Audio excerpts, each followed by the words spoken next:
Good evening, or good morning, or good afternoon, wherever you are in the world watching this. This being another tutorial on .NET C Sharp.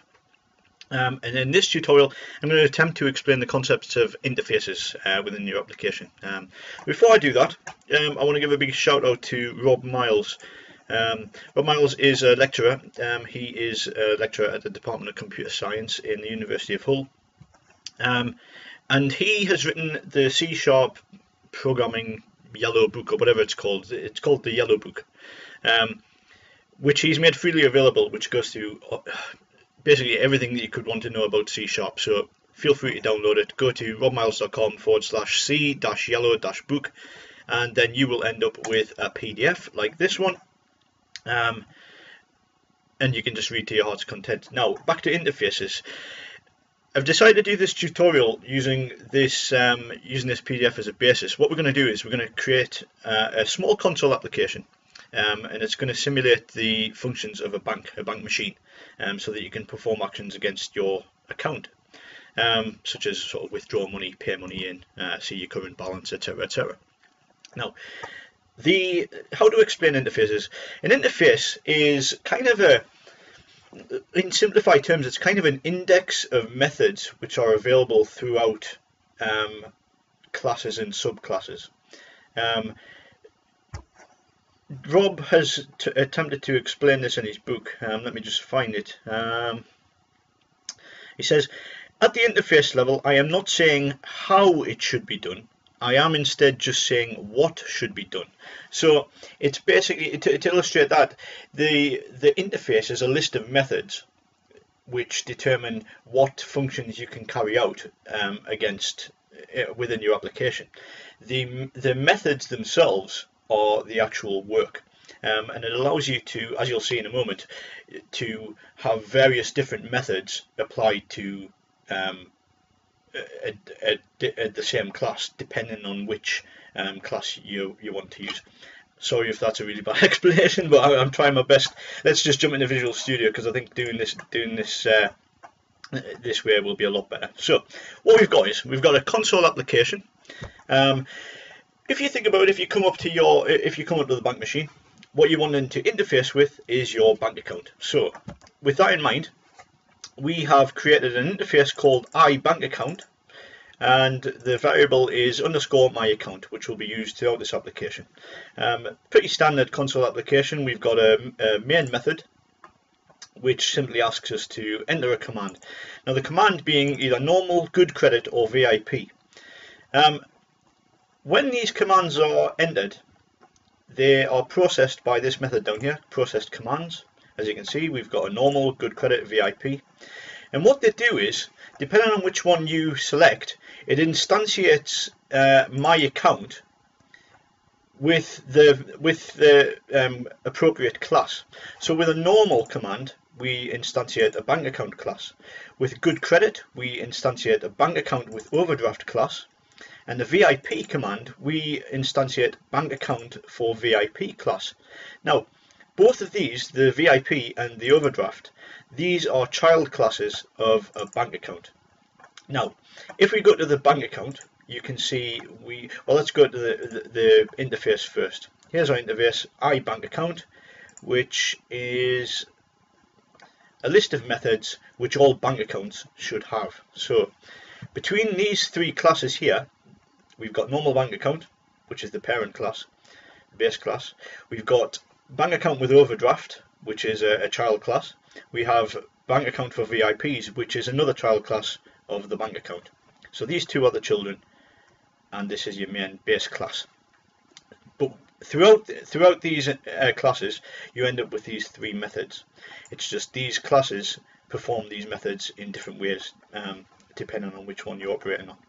So what we have is we have some responses to the user. These methods are get account balance, which just returns your current account balance, your overdraft limit, which does the same thing with the overdraft limit, and get available balance is the account balance plus the overdraft limit. So if you've got an account balance of 0 and you've got an overdraft limit of 50, your available balance is 50. If you've got an account balance of £20 and your overdraft limit is £50, then you've got an available balance of £70. So it just adds them together. The business actions, we can pay into account with an amount, we can make a withdrawal of a certain amount, and we can also request to increase our overdraft. Now, let's run through them individually. Bank account here, we have a constructor which starts us off. If we create a bank account class, we start off with a balance of 0 and an overdraft limit of 0. Obviously these are the utility classes. Get account balance returns the value of our balance. Get the overdraft limit, you get the picture. Oops, can't quite click on that one. Returns the overdraft limit. Get available balance is just a simple calculation as we've just gone through. Can't close it down. And then we get into these methods here. I don't know why that's there. Let's just delete that. Right, pay into account is if the amount is over 0, we increase the balance by the amount that was specified. So pay into account 50 will increase the balance of the account by the amount, by 50. Make withdrawal. Now, you'll notice this make withdrawal method. It also takes an amount, but it is a virtual method, which means it can be overridden by a child class. And that's what we're going to do, because in this one, if we want to make a withdrawal, it basically checks our balance plus overdraft limit, and if it's greater than the amount that we want to take out, greater than or equal to the amount we take out, it's allowed. If not, it returns false. So if we go back to our actual main program there, if I withdraw, if I am logged in as this person, as a bank account, it's going to run this method. If I am as an overdraft, sorry, as a make withdrawal, sorry, if as a VIP, you can see this method. If I just try to put them on the same screen, same level on the screen, so we can compare them. Scroll up. There we go. Anyway, you can see the differences in this initial bank account. When we make a withdrawal, we can say if the amount we're trying to take is greater than or equal to the balance and the overdraft limit, so our available balance, then yes, let's go ahead, do it, return true. Otherwise, return false, which means we can't make a withdrawal. But in the VIP section, again, it checks the balance, but when it does take it, it actually it sets the balance to the amount divided by 2. So if we take £10 out, it will only actually debit the account by £5. So this is a VIP perk for our preferred customers. If they take £100 out, we'll actually only charge them £50. So aside from the fact that I've got to find this bank, that's a pretty good deal. So as you can see, although we are actually operating the same code in our application, we basically are calling the same method, withdraw. It knows we have created a VIP bank account, so whenever this method is called, it's called from this class as opposed to the standard bank account class, which that illustrates how you could have a different product for different types of users, even though the base class is the same. And I mean, you could apply that to, say, user permissions, where if you had a user and you wanted to grant access to, I don't know, a certain file, the method which is called based on the user permission level could allow or disallow access to that file. So that's essentially how you do it. As you can see in the VIP, this is an override method which overrides our virtual method in the base class, and we are always just calling make withdrawal from our interface, because every time we log in as a person, sorry if there's a little bit confusing, whenever we've logged in as either a VIP or a good credit or a normal user, it creates the actual class that we're going to use for our account. So this part here determines which of these methods within the classes which will actually be applied throughout the operation of the program. So let's demonstrate that. I mean, there was another one here. I've overridden the method in a bank account with overdraft. If we go back to the base class, increase overdraft,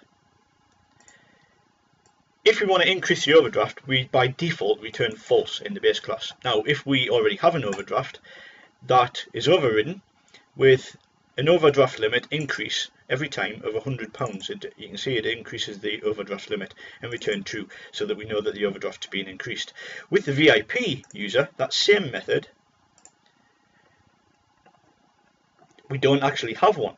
So you can see we can actually override functions here and there depending on which customer we want. I mean, we could create more and more classes down the line which had different results based on the methods that were being called. So you can actually see how it could be quite handy. We haven't actually had to modify any of these methods within the actual logic of the program, but what we do have is the ability to modify the logic within the classes without affecting the rest of the application, which is very, very handy, especially for something like a bank like this, which is quite a good example where you would have a standard sort of notion of a bank account, but a bank account can have numerous different levels of activity against it. Sort of, some have overdraft, some don't. Some should be charged a certain amount when you take over a certain amount of cash out. Different methods can be applied against the exact same program logic. So let us run this.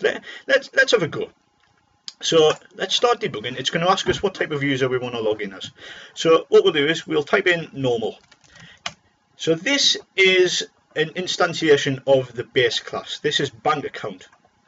Your current balance is 0, your overdraft limit is 0. So we don't have an overdraft, we don't have any money. If I type in withdraw, which is another command, if we go down to the commands, where is withdraw? How much do you want to take out of your account? That's what it's asking us. If it's above 0, then it'll let us proceed. So let's take £10. You can't give me a negative amount. Nice try though. So it actually hit this else statement here. However, we have a balance of 0. We have an overdraft limit of 0. If I try to take out £10, which is a positive value, it's going to say no because we don't have that facility. We don't have an overdraft or anything. Oops, withdraw. How much do you want to take out of your account? £10. Sorry, the maximum amount you can withdraw is 0. To apply for an overdraft, please type increase. Now remember, we are logged in as a bank account. So if I type in increase, it's going to run this method, increase overdraft, which is pulled from here. Where is it? The list of commands, increase. And it's going to return a Boolean value of result. Now if we were running the bank account with overdraft, then it would let us increase the overdraft, but because we're not, it's going to say credit check failed, we could not increase your overdraft. So let's test that. Let's say increase. Credit check failed, we could not increase your overdraft at this time. Right, let's log in as this person, Good Credit. Oops. Welcome, Mr. Good Credit. Your current balance is 0, but your overdraft limit is 20. So if I withdraw £10, oops, I always do that. Withdraw. How much do you want to take out of your account? £10. Thank you. Your new account balance is -10, which is, it's fine because our balance started at 0. We took 10 out, so it's -10. Available should return 10 because we have a £20 overdraft and we are at -10. I'd like to increase that. So if I type increase, it is going to hit this class and it's going to increase it by £100. So if I type increase, congratulations, your new overdraft limit is 120. Your available balance is now 110. Because we took £10 out, we were -10. We've got an overdraft limit of 120 now. Your available balance is 110. 120 take away 10 is 110. I want to pay in some money. Pay in. How much do you want to pay into your account? Let's pay £20. Your new account balance is 10. So if I type available, it's 130 because I have an overdraft limit of 120. Now all of these commands that I'm typing in, pay in, available, they're not actually in the bank account with overdraft class. They're in the base class. So all of these are being called and just operating on these two variables. Now, if I log in as VIP, I am a King user. I have a current balance of £1,000. Your overdraft limit is £500. So what I'm going to do is I'm going to type in available. Your current available balance is £1,500, which is your current balance and your overdraft. So we've got a limit. Now, if I take £500 out, withdraw, how much do I want to take out? I'll take £500. But remember, in our bank account for VIPs, it actually deducts only half of what we ask for. So if I take this £500, my account is only actually going to be debited £250. So our available balance should be £1,250. So let's take 500 quid. Your new account balance is 750, so it's deducted £250. Available, which is the balance plus the overdraft, is 1,250. So you can see, just simply overriding this make withdrawal method from that for that particular child class, I can do completely different functionality without impacting the program whatsoever. It's all running against the same thing, same commands. However, when we are logged in, our base class is determined by the class that is assigned to our account, and then the interface just allows us to perform the available methods regardless of which class we're actually using for our logic.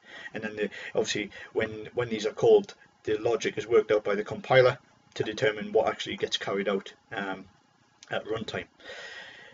I apologise for the length of this, and it's quite a difficult concept to explain. But hopefully you found some use.